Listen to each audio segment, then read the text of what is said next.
Welcome to Inside Monster Jam, powered by Lucas Oil, the official Monster Jam podcast. I'm Scott Jordan. I'm excited this week to dive into the evolving world of Monster Jam truck engines. And to do that, I bring in Monster Jam's engine production and driver safety manager, Aaron Zentgraf. Aaron, thanks for finally being here, man. Great to have you on the show. We've been talking about this for a while. You're here. Now let's talk about these big, bad Monster Jam engines. Yeah, wonderful to be here. We have been talking about this for a while, and I'm so excited to be here. So this is your world, man. The production, obviously safety, a big part of that. But how in the world did you get involved in helping to produce these massive engines? So graduating college, moved to North Carolina to work on for a NASCAR team, and very shortly after moving to the area, started with a team running the 77 car back in '98. Doing cylinder heads, manifolds, whatever needed to be done. Upon leaving there, went to Robert Yates, where we did the lease engines. We had as many as 9 cars on the track at one time. Was part of the team that did the engines for Darrell Waltrip's retirement tour. Then migrated into building Dodges for Kyle Petty and the Pettys.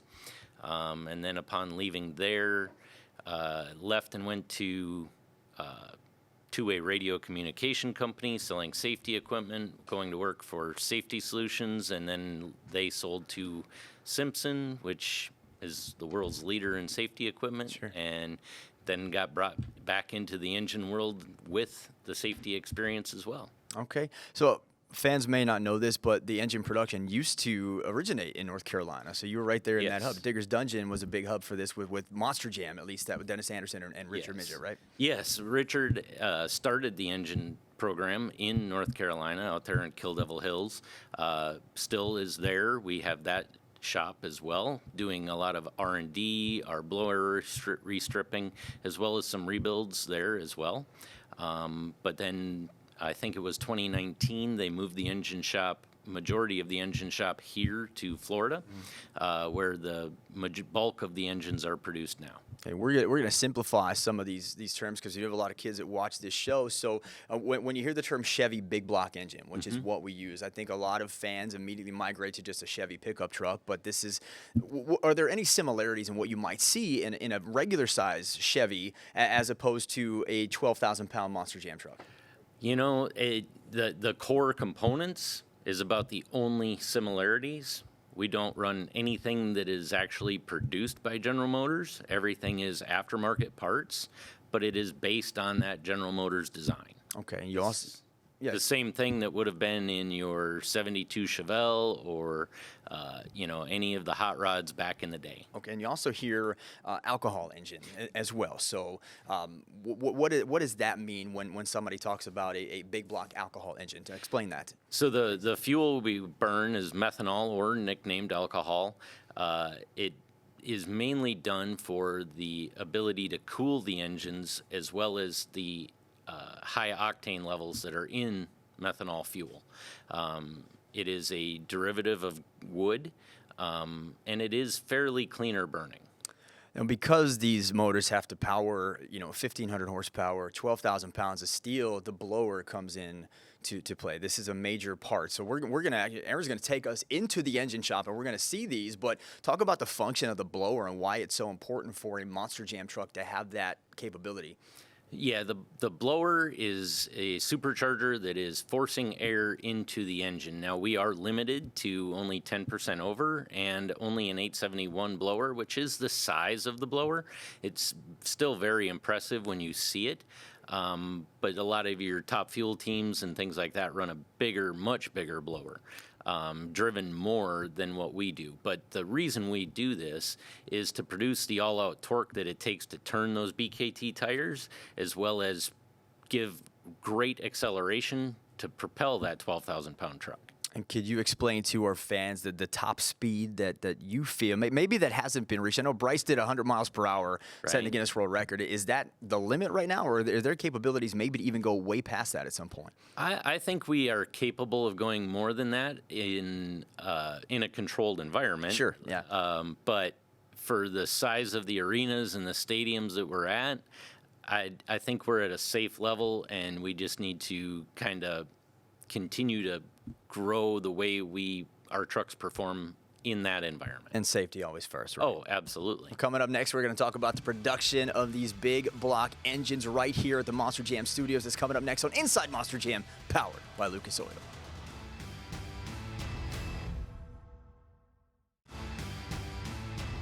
Welcome back to Inside Monster Jam, powered by Lucas Oil, the official Monster Jam podcast. This week, I'm joined in studio by Aaron Zentgraf, our engine specialist, our safety manager, as well as we talk all things engines. Before we get to production, I do want to talk about the influence of the EFI system, a Holley EFI system, because I did do an episode on that in the archives of Ryan Anderson. So where does that technology help the engine motor this truck?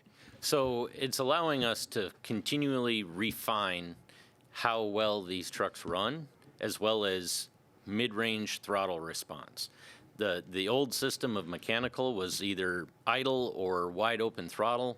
Now our drivers have much better throttle response in the mid-range of RPM. Right. So right around the 5,000, 6,000 RPM range.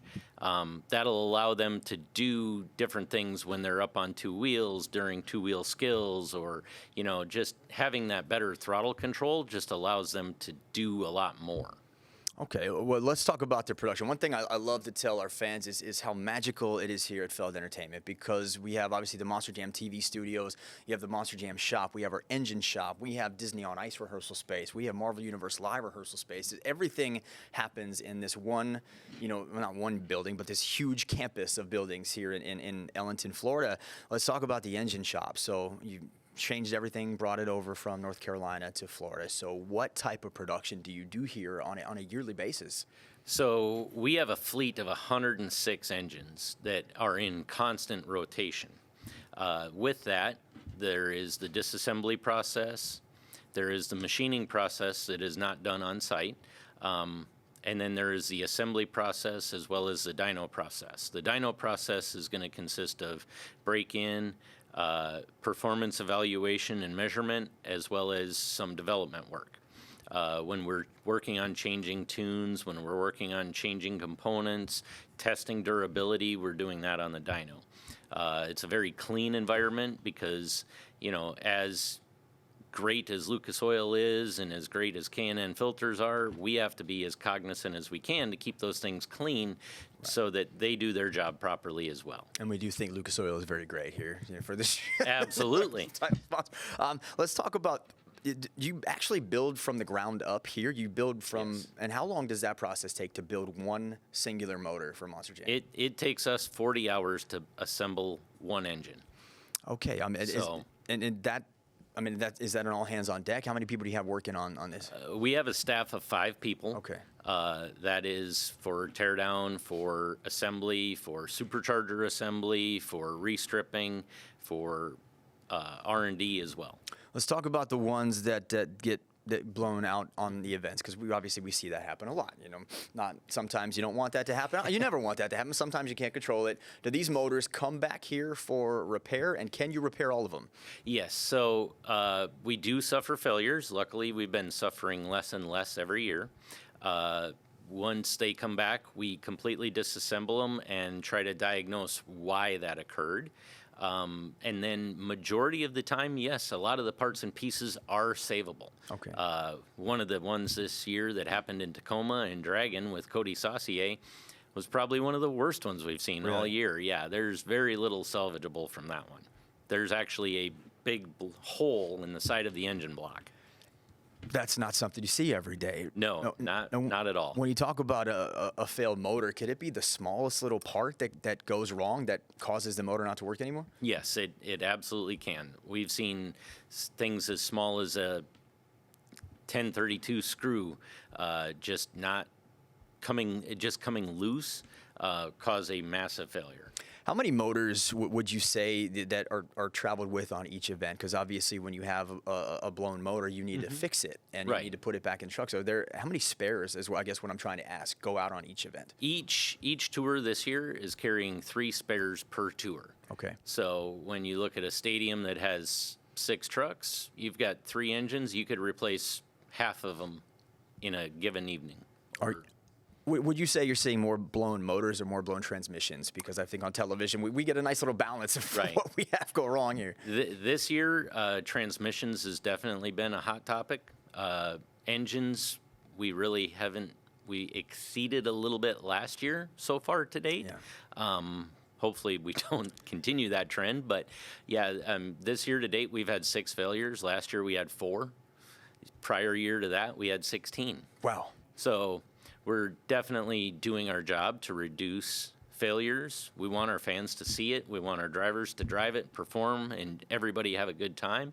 So we fight very diligently to make sure that we have 0 failures. Well, speaking of what our fans want to see, you were going to take us into the engine shop for a tour, correct? Absolutely. Yeah, we got to show you where we do this. Love I mean, that. this is where the magic happens, For the right? first time ever, Inside Monster Jam is going remote into the engine studio. Stick around. We're Inside Monster Jam, powered by Lucas Oil, is next.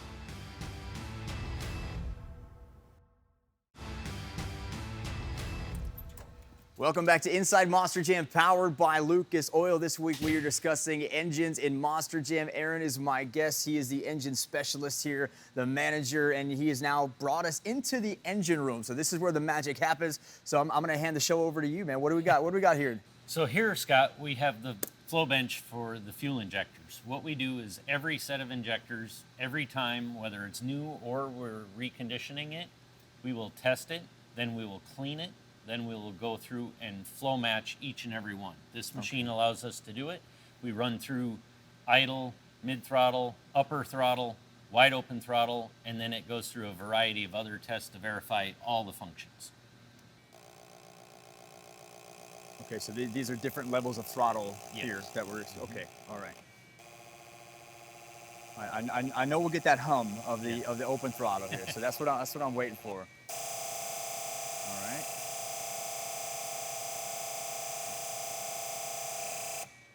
That's it right there. You There's could tell, wide open even without throttle. the actual motor, you could tell that's wide open throttle. Yeah. Okay, that's music to my ears right there. So Yeah. it's taking it through every level here, Yeah. and you're measuring the pressure as well up here. Measuring the pressure, measuring the flow down here. We'll produce a report that'll verify what we find. And as long as the report is good, then this is good to go to the next step, right? Correct. But if not, you'll have to make the necessary adjustments to it. Yes. Okay. All right. So where do we go next? So next, we're gonna go to the supercharger. Okay.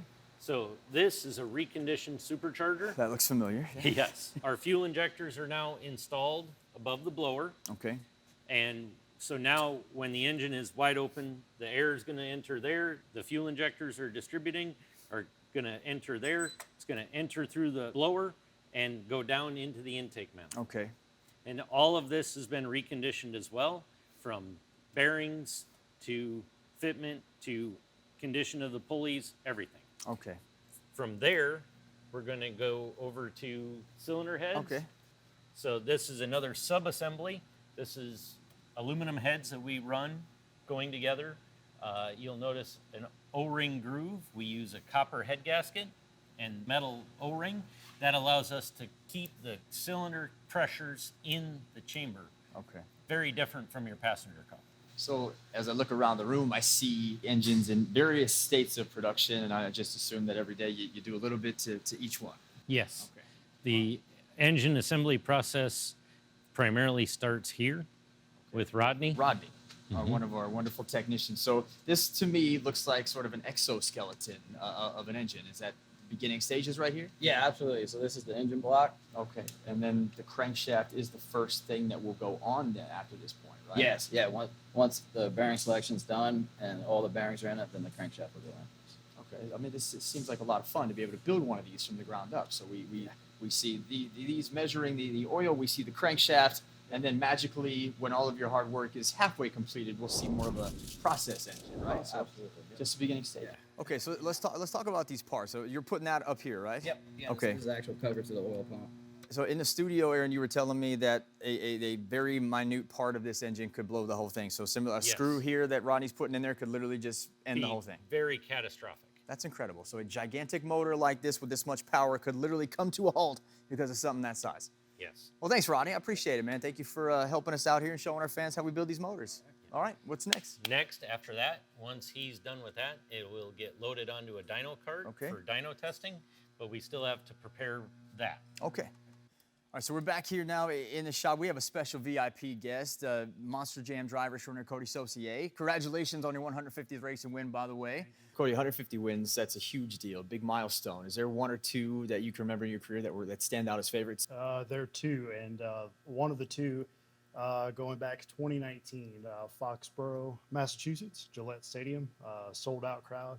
I took out Tom Ince in the final round driving Monster Energy, and then be 2022, I believe, at home, New Orleans, the Superdome. I took out my good friend Adam Anderson in the final round in a truck that I built for him. So that felt really good doing it from my mom and dad.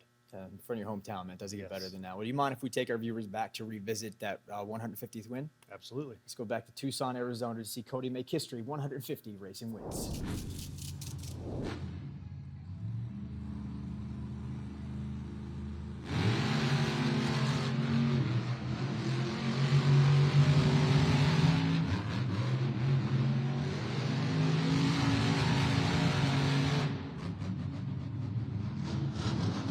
Tucson! That is way too close to call. We're kicking it up to the super glue to the action replay to determine whose BKT tires cross the finish line first. Look very closely, both drivers coming around those turn cones at almost identical speed. Coming down the straightaway, focus your attention on the finish line and the front two BKT tires. Our Monster Jam officials are reviewing the videotape right now. Your winner, Cody Saucier, Dragon!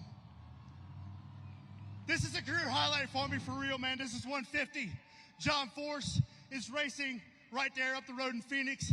He's got 157, doing it 40 years. I'm on cloud nine, man. This is freaking awesome. Man, tell us what you're doing here.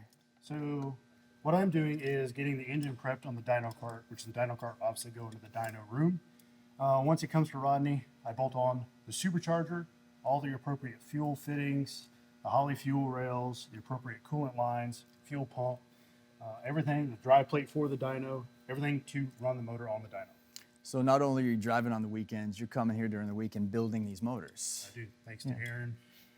Having me in here helping out with the engine department, learning a lot from my buddy Rodney.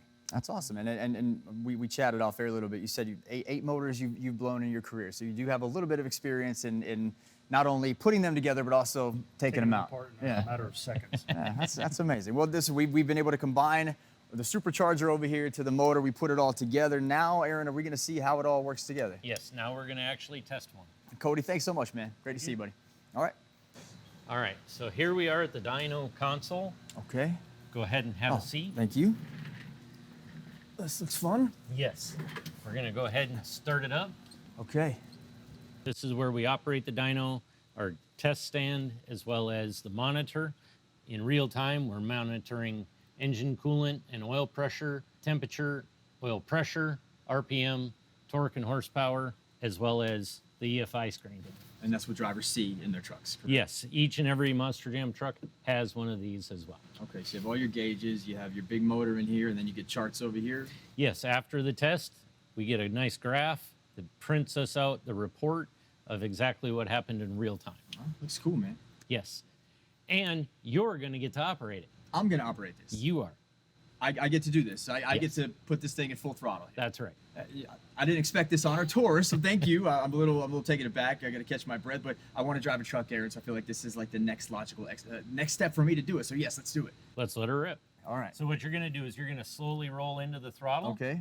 And then when you watch the tachometer and you see it go to 7,000 RPM, then you just roll back Roll it out back. of it. Okay. All right. So this is basically a foot pedal in a truck, right? Correct. Okay. So we're Yes. simulating that. Okay. All right. All right. You ready? I'm ready. Let's go. Okay. Give it just a second here. Okay. Let it stabilize. This is exciting. I don't want to mess this up. All right. All right. All right. Go ahead on Ready? you. Go. There you go. Go, go, go, go, go. Oh, it's open. Okay. It's open. Oh, that's open throttle. Oh man. There you go. I had no idea when we were going to do this tour I was going to get to play a little bit. So thank you, man. It was a huge thrill. It sounded beautiful. We've done, I think, an awesome job of showing our fans today how the engines are made. Now we got to go back to the studio and put a bow on this inside Monster Jam. You ready? That sounds great. Let's go, Aaron. Okay.